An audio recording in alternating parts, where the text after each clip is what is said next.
बिस्मिल्लाहिर्रहमानिर्रहीम नहमदुहु व नसल्ली अला मुहम्मद रसूलुल्लाह करीम। Find all the asymptotes of the curve x square minus y square whole F square plus x cube plus y cube plus x y plus 7 is equal to 0। हमें सभी asymptotes find करना है इस कर्व के। और हम देख रहे हैं कि इस कर्व को हम दूसरी तरीके से भी लिख सकते हैं। सबसे पहले तो इसके सोल्यूशन में हमें सबसे पहले इसके सोल्यूशन में हम इस गिवन कर्व को लिख लेते हैं। तो the equation of given curve is x square minus y square whole F square plus x cube plus y cube plus x y plus 7 is equal to 0। On squaring this bracket we get first quantity का square यानी x square का whole F square plus second quantity का square, और ये formula लगा रहे हैं हमें माइनस बी का होल एफ स्क्वायर का और माइनस दोनों क्वांटिटी का इंटू का ट्वाइस यानी 2 times x square into y square. और बाकी टर्म एज इट लिख देंगे यानी x cube plus y cube, ये 3 ऑर्डर डिग्री के टर्म्स हैं। बाकी देख रहे हैं कि ये सेकेंड ऑर्डर के हैं और फर्स्ट ऑर्डर का कोई भी नहीं, कांस्टेंट टर्म है बराबर 0। और ये ब्रैकेट ओपन करेंगे तो ब्रैकेट के अंदर और बाहर की पावर का मल्टीप्लिकेशन होने पर ये 4 डिग्री के टर्म मिल रहे हैं। वो ये हैं एक्स की पावर 4 वाई की पावर 4 माइनस 2, दो पावर देख रहे हैं एक्स की है तो वाई की मल्टीप्लाई हो रहा है तो पावर डिग्री ऐड होके 4 डिग्री के ये 3 टर्म है, और प्लस 3 डिग्री के ये टर्म है x cube plus y cube plus x y plus 7 is equal to 0। तो इस तरीके से हम देख रहे हैं कि यहाँ पर 4 डिग्री की टर्म है और 3 डिग्री की टर्म है। और सबसे पहले तो हम देखते हैं पैरेलल एसिम्प्टोट्स हैं या नहीं, जो कि 4 डिग्री के टर्म में देख रहे हैं कि सबसे बड़ी, जैसे हम देखना चाहें कि एसिम्प्टोट्स पैरेलल एक्स एक्सिस और वाई एक्सिस के पैरेलल एसिम्प्टोट देख लेना चाहिए, यानी जो कोऑर्डिनेट एक्सिस है उसके पैरेलल एसिम्प्टोट देखने के लिए देखते हैं एक्स की सबसे बड़ी पावर कितनी है। तो एक्स की सबसे बड़ी पावर 4 है और इसमें कोई भी कोफिशिएंट नहीं लिखा है, इसका मतलब 1 है। 1 जो कि कांस्टेंट है, कांस्टेंट कोफिशिएंट है, इसलिए एक्स एक्सिस के पैरेलल कोई भी एसिम्प्टोट नहीं होगा। और इससे पहले हमें सबसे पहले तो ये देखना चाहिए कि जितनी ये जो हमारा एसिम्प्टोट ये कर्व का इक्वेशन दे रखा है वो कितने डिग्री का है। ये देख रहे हैं कि मैक्सिमम जो है 4 है, तो 4 डिग्री का है ये, तो मैक्सिमम इसकी जो पावर है 4 है, इसलिए इसमें जो एसिम्प्टोट्स हो सकते हैं मैक्सिमम वो 4 एसिम्प्टोट हो सकते हैं। तो 4 एसिम्प्टोट मैक्सिमम हो सकते हैं। तो 4 यानी 4 होंगे या तो 4 से कम होंगे, यानी 4 से ज़्यादा नहीं हो सकते हैं। तो इस चीज़ को हम यहाँ पर लिख भी देते हैं और इससे कन्फ्यूज़न नहीं रहेगा। The given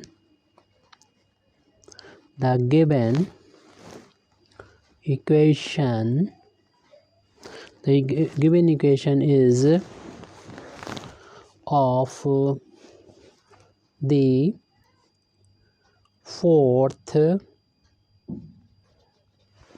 of the fourth degree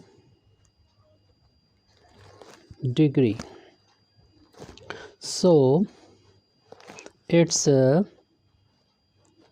curve cannot have more than 4 asymptotes।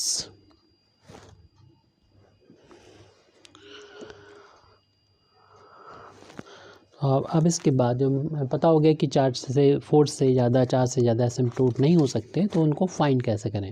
सबसे पहले जैसे कि आपने बताया कि हम पैरेलल एसिम्प्टोट देखते हैं, मींस एक्स एक्सिस के पैरेलल और वाई एक्सिस के पैरेलल। जैसे कि पहले बताया कि एक्स की सबसे बड़ी पावर जो कि 4 है उसका कोफिशिएंट 1 है, तो इसलिए 1 जो कि कांस्टेंट है, कांस्टेंट अगर होता है एक्स की पावर एक्स का जो सबसे बड़ी पावर का कोफिशिएंट है कांस्टेंट होता है, तो कोई एक्स एक्सिस के पैरेलल एसिम्प्टोट नहीं है। इसी तरीके से वाई की भी सबसे बड़ी पावर यहाँ पर 4 है, उसका कोफिशिएंट 1 है, उसका भी जो कि कांस्टेंट है, इसलिए वाई एक्सिस के भी पैरेलल एसिम्प्टोट नहीं होगा। इसलिए हम कह सकते हैं there is no parallel asymptote to coordinate axis. हाँ, लिखने की कोई ज़रूरत नहीं है, अपना ध्यान में रखें।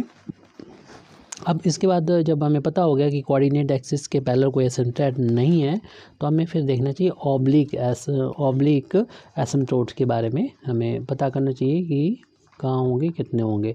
तो इसके लिए फिर कई मेथड हैं सॉल्व करने के, और उनमें अगर उनमें से उस मेथड का हम यूज़ कर रहे हैं जब जो एसिम्पटोट जो कि लाइंस होती हैं उसकी स्लोप होती है, और स्लोप को m से डिनोट करते हैं, तो m की वैल्यू अगर रिपीट होती है तो फिर हम उस केस का यूज़ जिसमें करते हैं हम इसी मेथड का यूज़ कर रहे हैं, क्योंकि बाकी केसेस में m की वैल्यू अगर रिपीट हो रही है तो उसके लिए हमारे पास सॉल्यूशन नहीं होता फिर उसका, तो हमें वापस आना पड़ता है। तो कई मेथड होते हैं, कुछ सिंपल तरीके से सॉल्व हो जाते हैं, लेकिन m की वैल्यू क्योंकि रिपीट हो जाएगी इस क्वेश्चन में जैसे कि हमें पता है, तो इसलिए हम इसी मेथड का यूज़ करेंगे। तो मेथड ये होता है सॉल्व करने का कि सबसे बड़ी पावर जो कि 4 है उसके टर्म को देख लीजिए, इसलिए इसको ब्रैकेट में दे रखा है, और उससे एक कम पावर उसको देख लीजिए जो कि 3 है उसके टर्म को। तो इसको एक फंक्शन से डिनोट किया जाएगा, और उसको हम लोग फंक्शन को फाई कहते हैं, और ये m का फंक्शन होगा।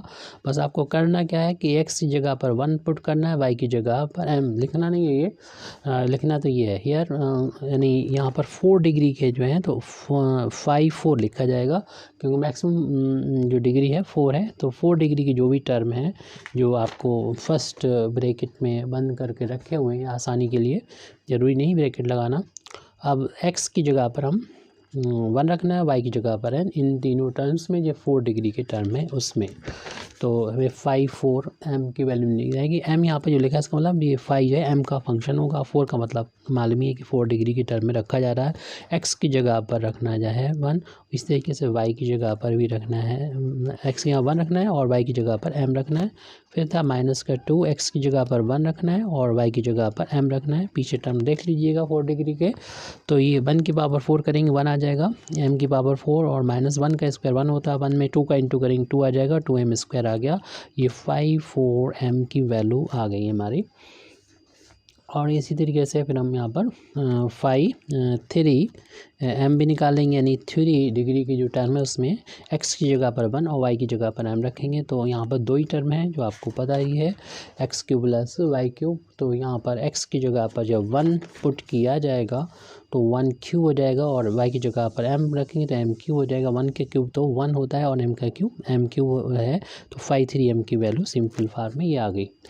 अब हम यह सबसे पहले m की वैल्यू को निकालने के लिए, ये हर एक केस में होता है, m की वैल्यू को निकालने के लिए जो सबसे बड़ी पावर वाला जो था यानी 5 4 m इसको 0 के बराबर पुट कर देते हैं। तो ये वैल्यू जो है हमारे पास ऊपर लिखी हुई है, जो कि 1 + m की पावर 4 - 2m स्क्वायर है इक्वल टू 0। जब पुट करेंगे तो इसे हम लिख सकते हैं, देखें कि इसको m की पावर 4 को लिख सकते हैं m स्क्वायर का होल अब स्क्वायर, इस 1 को 1 का स्क्वायर लिख सकते हैं, और इसको लिख सकते हैं इन दोनों का इंटू का ट्वाइस, यानी 2 times m square into 1 equal to 0। इस तरीके से a² + b² - 2ab a - b का होल अब स्क्वायर, इस आइडेंटिटी को यहाँ पर अप्लाई करेंगे। इससे हम देखेंगे कि ये स्क्वायर है तो यानी रिपीट हो रहा है, तो 2 बार यानी m² - 1 बराबर 0 रख के 2 बार इसे रिपीट करेंगे, और हर एक बार से m² बराबर 1 मिलेगा।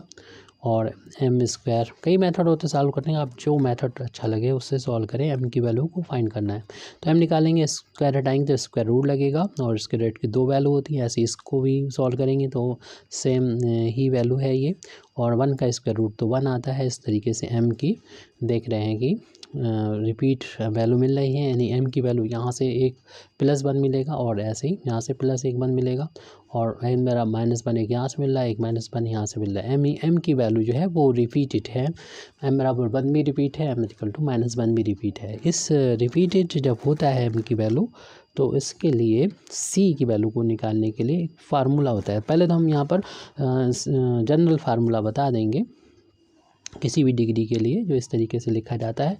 m की वैल्यू अगर 2 बार रिपीट हो रही हैं तो 1/2 c स्क्वायर फाई जो भी मैक्सिमम पावर हो यानी n मान लें तो उसका 2 बार डिफ्रेंशिएशन किया जाएगा, प्लस फिर c की पावर 1 कम कर देंगे। फैक्टोरियल 2 है तो फैक्टोरियल 1 आ जाएगा। फैक्टोरियल 1 की वैल्यू 1 होती है तो लिखने की कोई ज़रूरत नहीं है। यहाँ पर 2 बार डिफ्रेंशिएशन किया था, इसे 1 बार डिफ्रेंशिएशन करना होगा। यहाँ पर n था तो यहाँ पर इससे कम n-1 आ जाएगा और ये भी m का फंक्शन होता है। इसमें c की पावर 1 2 थी, फिर 1 हुई, फिर आपके 0 जाएगी जो कि 1 हो जाएगा। और फिर फाई का देख रहे हैं 2 बार डिफ्रेंशिएशन, फिर एक बार, अब एक बार भी डिफ्रेंशिएशन नहीं होगा।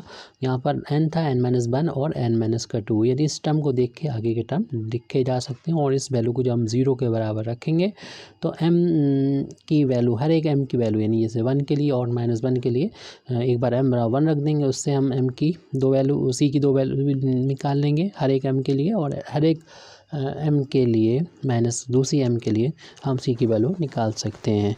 और 3 बार रिपीट हो रहा हो तो उसके लिए फार्मूला इस c को बढ़ा सकते हैं, यानी यहाँ पर 3 हो जाएगा, यहाँ 3 हो जाएगा, यहाँ 3 बार डिफ्रेंशिएशन। ऐसे फिर इस टर्म को देख के अगला टर्म बना के हम 3 बार भी कर सकते हैं। लेकिन हमारी प्रॉब्लम चूँकि 2 है, m 2 बार रिपीट हो रहा है दोनों ही m की वैल्यू के लिए, तो इसलिए हम इसी फार्मूले को रख के हम अपने जो इस सवाल है उसके लिए इस फार्मूले को लिखेंगे अगले पेज पर। तो हमारा जो सबसे बड़ा जो है रिपीट हो रहा है, मतलब जो सबसे बड़ी वैल्यू है फाई की वो 4 है। तो इसी फार्मूले को देखिएगा 1/2 c स्क्वायर, तो 4 लिखेंगे, 2 बार इसका डिफ्रेंशिएशन करेंगे। m का फंक्शन है, m चाहे ना लिखें आप, क्लियर सी बात है, m का ही फंक्शन होगा। 2 के बाद 1 कर देंगे और इसका डिफ्रेंशिएशन भी एक बार होगा। यहाँ पर इससे 4 है तो 3 हो जाएगा, m लिखेंगे और फिर इसके बाद नेक्स्ट c की बार 1 है तो अगली बार 0 हो जाएगी, ना लिखें c को, यानी 5 2 3 था तो 2 आ जाएगा और ये भी m का फंक्शन होगा, राइट हैंड साइड में 0। इस इक्वेशन को सॉल्व करके हमें c की वैल्यू मिलेगी, लेकिन फैक्टर 2 की वैल्यू हम लोग जानते हैं 2 होती है c स्क्वायर, और 5 ये वैल्यू हमने अभी फाइंड नहीं की है तो इसको फाइंड कर लेंगे, यानी बाई 4 जो है इसको 2 बार डिफ्रेंशिएशन करना है। क्योंकि हमारे पास यहाँ पर जगह है तो आप इसको बाद में भी कर सकते हैं इक्वेशन इसको डाल के, और हमारे पास जगह है तो यहाँ पर साइड से हम पहले जो 5/4 निकाला था ये, तो इसको हम 2 बार डिफ्रेंशिएशन करेंगे। यानी 5/4 का जब हम एक बार डिफ्रेंशिएशन करेंगे, जैसे 5 डिनोट्स करेंगे और जो m के रिस्पेक्ट में डिफ्रेंशिएशन करना है 5/4 का, तो 1 जो कि कांस्टेंट है उसका डिफ्रेंशिएशन 0 हो जाएगा। इसका डिफ्रेंशिएशन करेंगे 4 पावर आगे जाएगी और जितनी भी पावर है उसमें से एक कम हो जाएगा, नहीं 4 में से बन जाएगा तो 3 हो जाएगा। -2 कांस्टेंट बाहर ले लेंगे और m स्क्वायर का डिफ्रेंशिएशन करेंगे, पावर 2 आगे, और m की पावर यहाँ पर 2 में से 1 माइनस करेंगे तो 1 आ जाएगी, 1 लिखने की ज़रूरत नहीं है। तो बचा कितना 4m³ - 2 × 2 4 m आ जाएगा। तो ये 5/4 m की वैल्यू है, हमें मालूम है इसका सेकंड डेरिवेटिव चाहिए, तो एक बार और m के रिस्पेक्ट में इसको डिफ्रेंशिएट करना पड़ेगा। यानी 5/4 m की वैल्यू क्या हो जाएगी, इसको m के रिस्पेक्ट में डिफ्रेंशिएशन करेंगे, 4 कांस्टेंट है, m³ का डिफ्रेंशिएशन करेंगे 3 पावर आगे जाएगी, m की पावर 2 बचेगी, माइनस फिर 4 बाहर और m का m के रिस्पेक्ट में डिफ्रेंशिएशन 1, ये तो हो गया 12m² माइनस का 4 × 1 4 आ जाएगा। इस तरीके से हमने 5/4 m की वैल्यू को फाइंड कर लिया ताकि हम अपने उस इक्वेशन में रख सकें। अब हमें ज़रूरत है 5/3 की भी, तो 5/3 जो आ चुका है ये, तो इसका एक बार डिफ्रेंशिएशन चाहिए है तो वो यहाँ पर निकाल सकते हैं। 5/3m' की वैल्यू को, इसको m के रिस्पेक्ट में डिफ्रेंशिएशन करना, 1 का डिफ्रेंशिएशन 0 और m³ का करना, 3 पावर आगे जाएगी और m की 3 में से 1 पावर माइनस होगी तो 2 आ जाएगी। तो यानी सिंपली लिखें तो 3m² वैल्यू आई है 5/3 की वैल्यू। अब सारी वैल्यू हमारे पास हैं तो यानी ये वैल्यू और ये वैल्यू, इन वैल्यू का यूज़ कर देंगे यहाँ पर। अच्छा 5/2m नहीं निकाला हमने, तो 5/2m हम यहाँ पर अब साइड से लिख दे रहे हैं 5/2m, तो ज़रूरत पड़ रही है यहाँ पर 5/2m। आप शुरुआत में ही निकाल लीजिए, जैसे यहाँ पर 5/3 निकाला था तो 5 साथ में 5/2m भी निकाल सकते हैं। यानी सेकंड डिग्री के जो टर्म हैं उनको देखेंगे। सेकंड डिग्री के टर्म देखिए, x की 1 पावर y की 1 पावर इंटू के 1/2 पावर हो जाएगी, सेकंड डिग्री का एक टर्म है ये। x यहाँ पर 1 रखना होगा और y की जगह पर m रखना होगा। Putting the x is equal to 1 and m is equal y is equal to m। So फाई टू m की वैल्यू m की वैल्यू मिल गई, m इंटू 1 m मिल गई।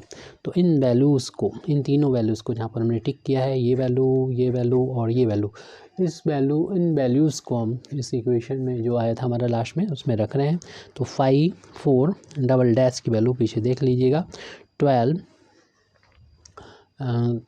m स्क्वायर माइनस 4 आई है प्लस c इंटू 5 डैश की वैल्यू आई थी 3 m स्क्वायर और 5 2 m की वैल्यू m के बराबर है, ये प्लस का है, m के बराबर राइट हैंड साइड में 0।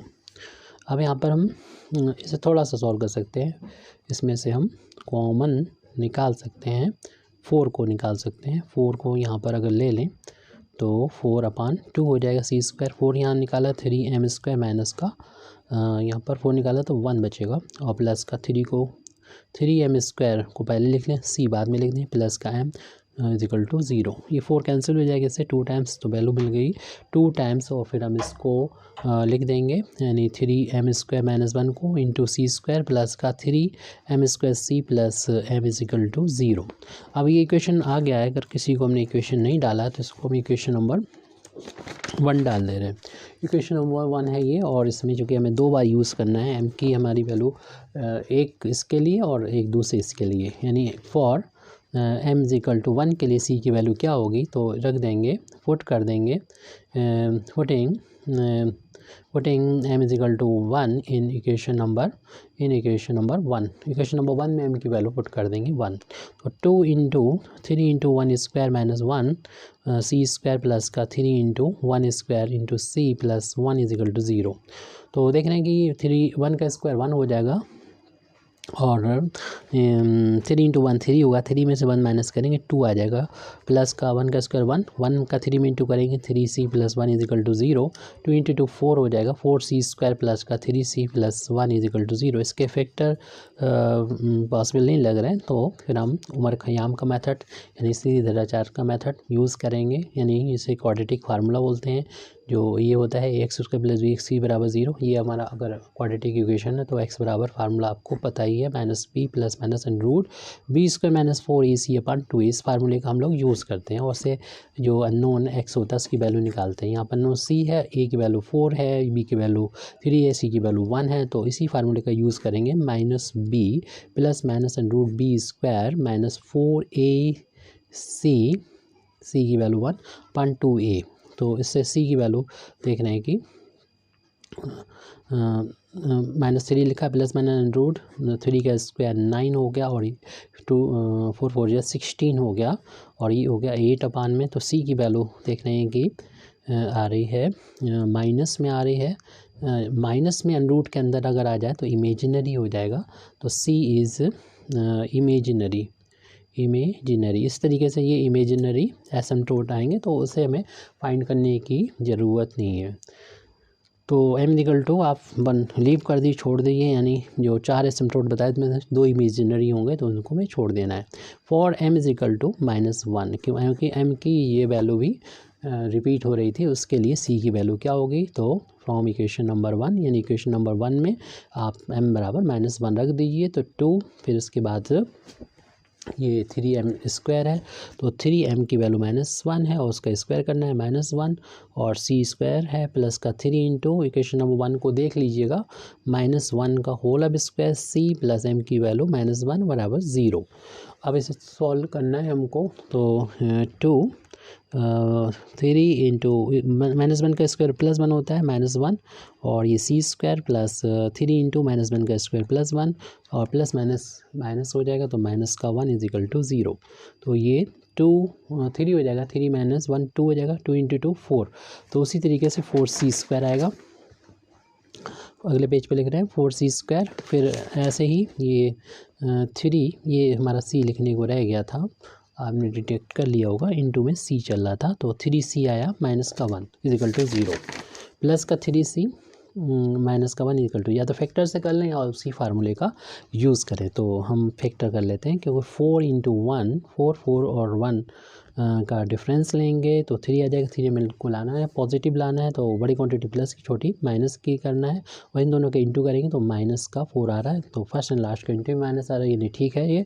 तो यहाँ पर सी लाना है तो सी लगा देंगे, यानी फर्स्ट टर्म को ऐसे लिख देंगे, मिडिल टर्म स्प्लिट कर लेंगे इनमें, यानी प्लस का 4c माइनस का 1c और लास्ट का -1 ऐसे लिख देंगे। मिडिल टर्म को 2 पार्ट में बांट लिया। इनमें कॉमन ले सकते हैं या हम लोग बताए इसमें उसी क्वाड्रेटिक फार्मूले का यूज़ कर लेंगे जो आपको अच्छा लगे। 4c इसमें से कॉमन आ जाएगा तो c बचेगा प्लस का 1, इन दोनों में -1 कॉमन है तो c प्लस का 1 = 0। इसमें से हम c + 1 को कॉमन ले लेंगे तो इसमें 4c बचेगा, इधर -1 = 0।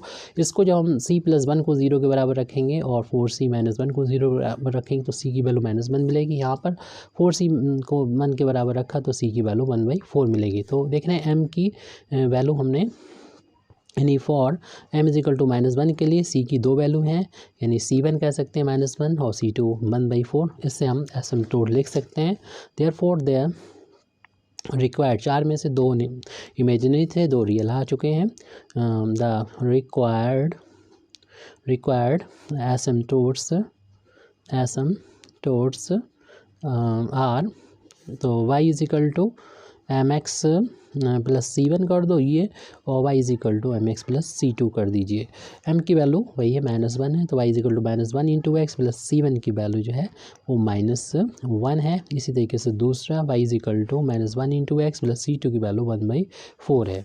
तो ये y = -1 × x -x हो गया, प्लस माइनस इंटू माइनस हो गया, y = -x प्लस का 1/4। आप चाहें तो इन दोनों टर्म को राइट हैंड साइड से लेफ्ट में ले आए ताकि पॉजिटिव हो जाए x पे, y तो पॉजिटिव है, 1 भी पॉजिटिव हो जाएगा, 0 एक एसिम्पटोट आ गया। इसको इधर लेके आएंगे तो x + y और यहाँ पर है = 1/4 है। आप 4 से मल्टीप्लाई करेंगे तो ये 4x प्लस का 4y = 1 आ जाएगा, क्योंकि 4 को हमने मल्टीप्लाई कर दिया। 1 को ट्रांसपोज करेंगे तो 4x प्लस का 4y - 1 = 0। इस तरीके से हमारे पास ये 2 एसिम्पटोट्स आ चुके हैं। Thank you very much Indeed for listening me. व आखिर दावाना अल्हम्दुलिल्लाहि रब्बिल आलमीन।